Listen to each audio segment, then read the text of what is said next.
So here's a few more pointers I wanted to show you guys. Is, you know, the click-through rate.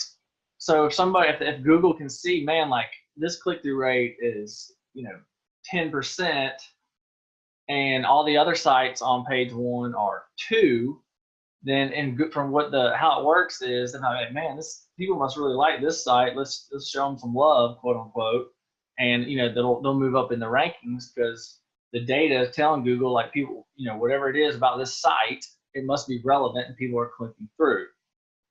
And then once they land on the website, are they just hopping on the site and then closing out the window or tab quickly, or are they actually reading the information, scrolling the page?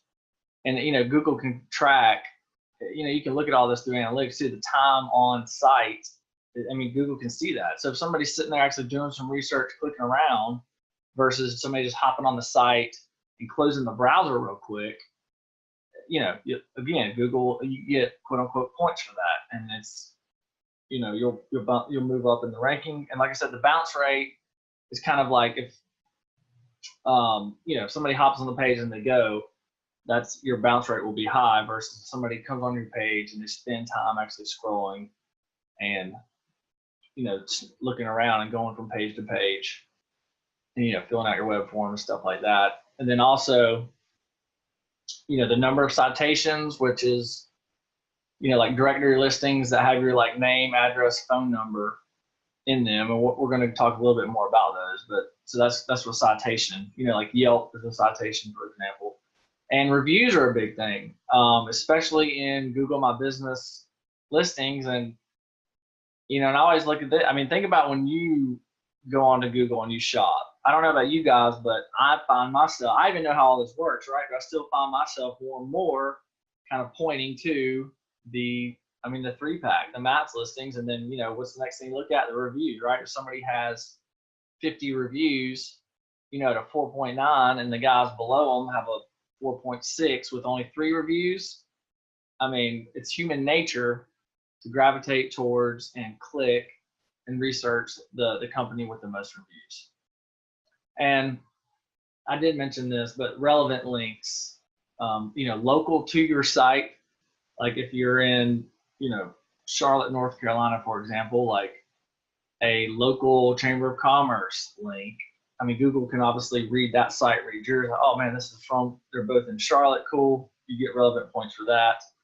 And, if there's like a water damage blog or something, and that one links over to your site. Oh, this site's about water damage. This person does water damage. All right, you get relevance points on that. So, something that we're doing with a lot of our clients now is, every market's different.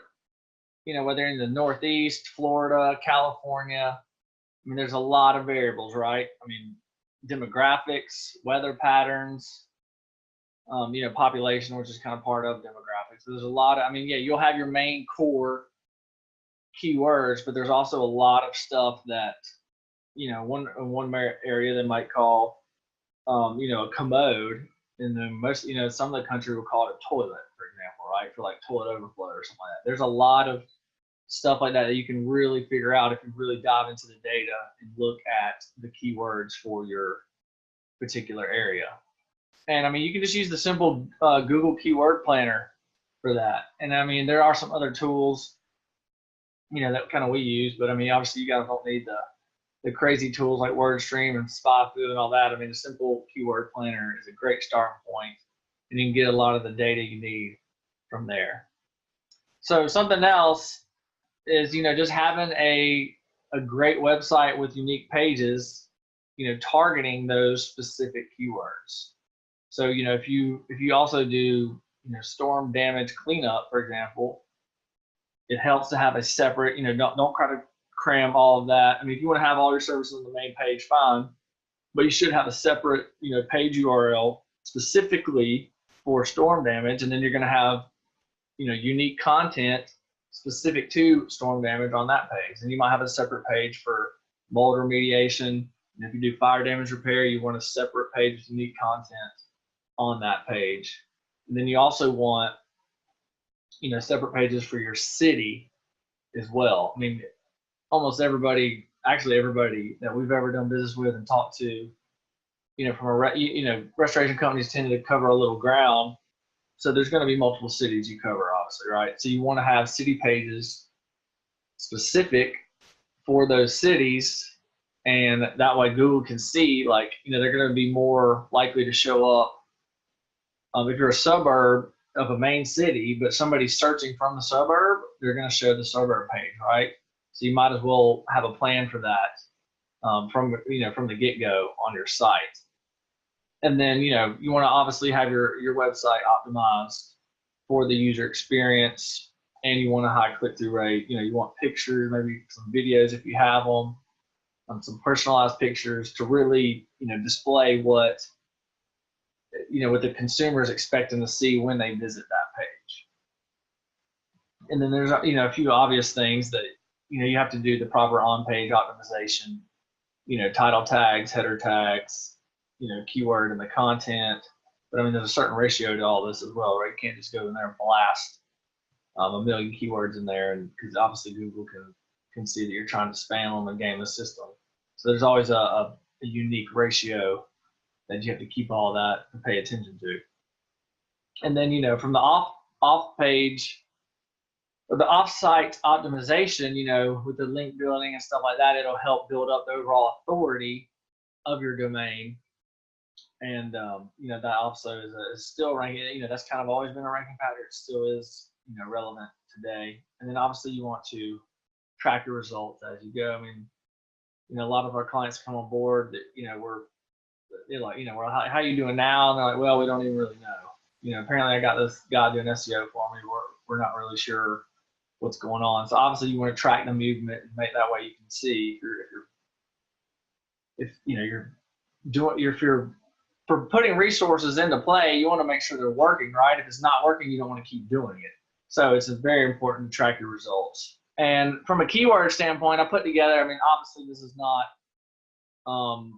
a comprehensive list. I mean, there's a lot more angles. I mean, a lot of times based on our data, we've got thousands of keywords. I mean, just because we've run, over hundreds of thousands of paid search as well, and for water, fire, and mold. So you can really get down and dirty on breaking this stuff out. But I just pulled out some keywords just to kind of get your wheels spinning.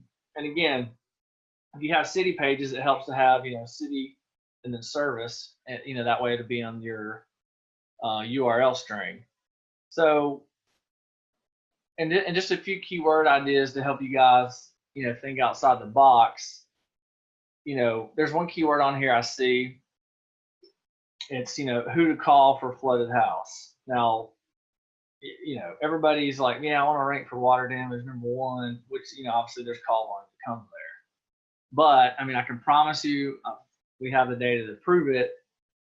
People are typing in who to call for flooded house, who can help for mold in my house, mold remediation contractor near me, right? The near me thing is becoming more and more prevalent. Because, people are just whipping out their phones, typing it in. I mean, obviously Google too can track, the proximity based on the person's phone, but people are still typing in near me, right? It depends on, some people that are still moving over to smartphones, and, depending on the demographic, they're still typing in, the city name, for example. Like, some of us know, like, if you just type in, toilet overflowing, Google knows where I am based on my cell phone, but not everybody knows that. They're still going to type in, toilet overflowing Charleston contractor, right? So, I mean, it's important to just think outside the box, and then you can kind of play with these words. And obviously if I did this here, we have thousands, but you can mix and match too, like contractor, repair, emergency, who to call, cleanup services, 24/7, that's not on here. But see, those aspects can be applied to the main keyword of each of those. And then you just came up with, there's 100 more combinations, probably more than that if you combine those in different ways. So just things to think about as you're approaching this, your SEO strategy, and you're building out your site, that there's a lot more angles that you can come at. And I mean, there's a lot of long tail searches too, which is, some people say it's 2 or more. We go by it's 3 or more keywords. The long tail, a lot of people are typing in, the long term, kind of like I have over here on my right, on the right side of the screen, the 3 or more keywords is the long tail. So just keep that in mind as well, because if you rank for a bunch of long tails, it's easier to rank for those. You can get there quicker, get there quicker, and then while you're pushing up your authority and going for the big keywords like just water damage or just water damage in your area. So hopefully that helps you guys out a little bit there. Hope you got value out of that video. If you're looking for more ideas and strategies for better ways to market your water, mold, or fire damage restoration business online, you can go to restorationmarketinggroup.com, and there we have a free checklist you can download. It's called the Ultimate Online Marketing Guide for Damage Restoration Contractors. And there you'll be able to get the latest strategies that are working now to really increase your lead flow online. You could probably even 5 to 10x the number of leads you're getting per month from internet marketing. So there should be a link below, restorationmarketinggroup.com, and there you can download the checklist for free of charge, and we'll talk to you guys soon. Thanks.